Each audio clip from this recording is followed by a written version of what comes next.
Estou de volta depois de muito tempo. Já era difícil eu fazer vídeo. Quando eu comecei a trabalhar aí, que eu parei mesmo, mas estamos aqui de volta. Então, como vocês viram no título, o Jin-Woo vai ser colocado contra dois personagens de Bleach. Vamos começar com o Kyoha.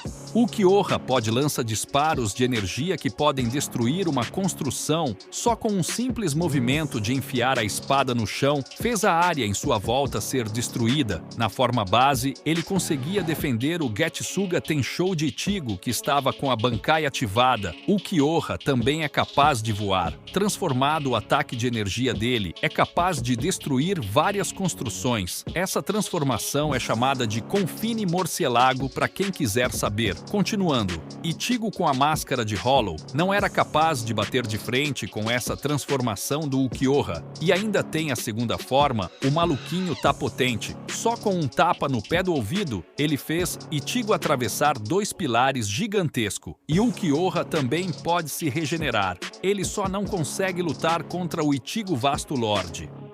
Ichigo Dangai Form. Nessa forma, o poder de Ichigo aumenta muito. Quando a espada dele colide com a do Aizen, o impacto destrói uma montanha. E ele, como uma pessoa humilde, diz que o que destruiu aquela montanha foi a espada dele. Ichigo aguenta um ataque da última forma de Aizen, que abriu uma cratera no chão e ele saiu só com o braço machucado, mas o resto do corpo dele estava safe. Na transformação Getsuga Tenshou final, ele conseguiu cortar Aizen ao meio só com um ataque. Mas o ponto ruim dessa transformação é que quando o usuário usa ele perde os poderes e ela não dura muito tempo, mas nem tudo está perdido. Na última saga, o Ichigo consegue uma nova transformação, Chifre da Salvação, e a última é chamada de True Bankai. Essa última fez o Rei Quincy tremer, mas a gente não viu muito dela, já que o Yura-Barra quebrou ela para não se ferrar. Ichigo ultrapassa a velocidade da luz e tem um poder destrutivo gigante, mas o ponto forte dele é a velocidade. Ele também humilhou uma Quincy que levantou uma rocha tão grande quanto um prédio.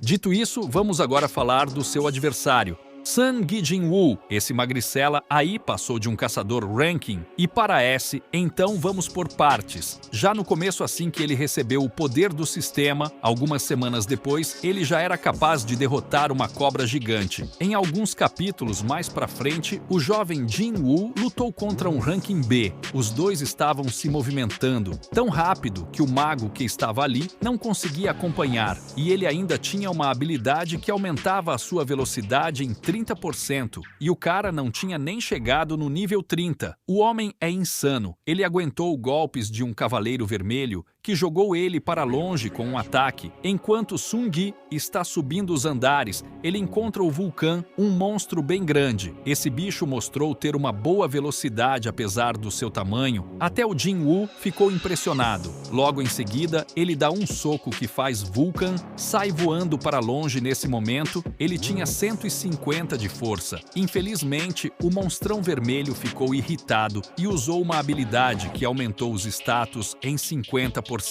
Mas mesmo assim, ele conseguiu ganhar do Vulcan. Aí, ele estava mais ou menos no nível de um ranking S. Os magos dele, que são soldados das sombras, já conseguia detonar um prédio de 7 andares. Pelo menos parece ser um prédio de 7 andares.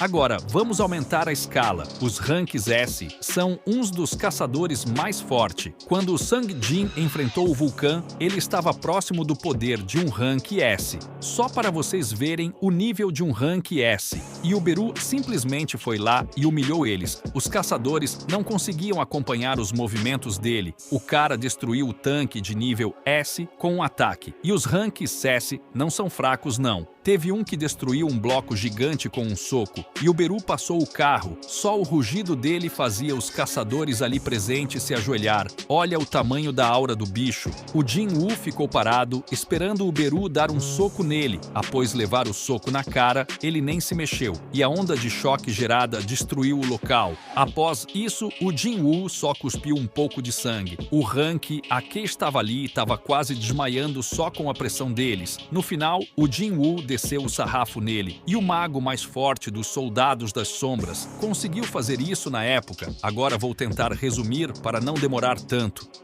Thomas Andre, que é um rank nacional, tem força o bastante para fazer isso com um soco. E ele não está usando todo o seu poder ainda. O monarca das feras fez carros serem arremessados só com um rugido, isso sem se transformar. E quando ele estava na sua penúltima transformação, o Jin-Woo cortou seu braço com facilidade. E Jin-Woo ainda estava com o poder incompleto. Também temos o Monarca do Gelo, que iria destruir toda aquela região, mas bem, olha pelo lado bom, não ia ter mais calor. Mas para a infelicidade dele, o Beru destruiu o ataque. É complicado, o cara só queria acabar com o calor. Depois que Jin-Woo conseguiu liberar todo o poder, ele parou a lança do Monarca de Gelo com uma mão, lógico, e solou ele também. O Monarca das Feras foi morto só com 4 ataques. E olha que ele já estava na última transformação, tá ligado naquele é mago das sombras, o pilantra ficou mais forte ainda. O ataque dele podia destruir a ilha, certo também? Temos um dos monarcas mais forte, o Monarca da Destruição. Apenas com um disparo, ele destruiu vários prédios. E só com um hit, ele jogou vários prédios no ar como se fossem brinquedos. E o Cabra nem se esforçou e ele estava na forma normal.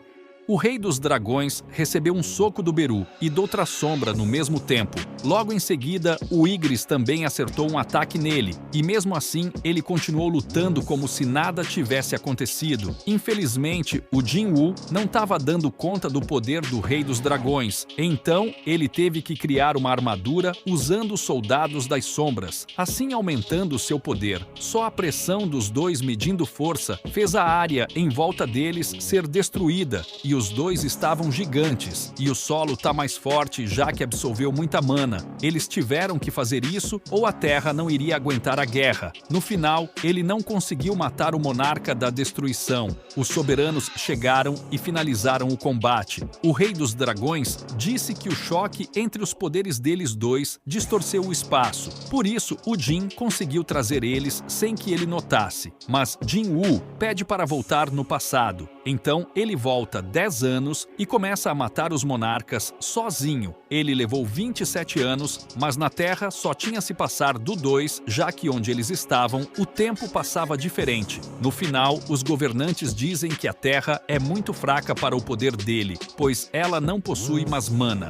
Dito isso, fica claro que o Ulquiorra não teria chances. Agora com Ichigo, a história é outra. O Ichigo e o Jin-Woo são mais rápidos que a luz. Ambos têm uma força gigantesca, mas o Ichigo é bem menos versátil que Jin-Woo. Além dele poder se curar, ele possui um exército de 10 milhões de soldados. E também o Ichigo se cansaria mais rápido. O Jin-Woo pode lutar por muito mais tempo, já que seu vigor é muito grande. Embora o Ichigo tenha superado o Rei Quincy, que estava com o poder do Rei das Almas, o Monarca das Sombras, no final, conseguiu matar todos os monarcas sozinho. E os monarcas eram tão fortes quanto os governantes. Os governantes conseguiram matar um ser capaz de criar mundos, sem contar que o Jin-Woo tem habilidade que diminui o dano que ele recebe. E o cara ainda tem uma dimensão de bolso. E ele também tem o conhecimento do primeiro Monarca das Sombras, para somar com o dele. Mesmo que o Ichigo seja forte, no final, o Monarca das Sombras sairia vitorioso.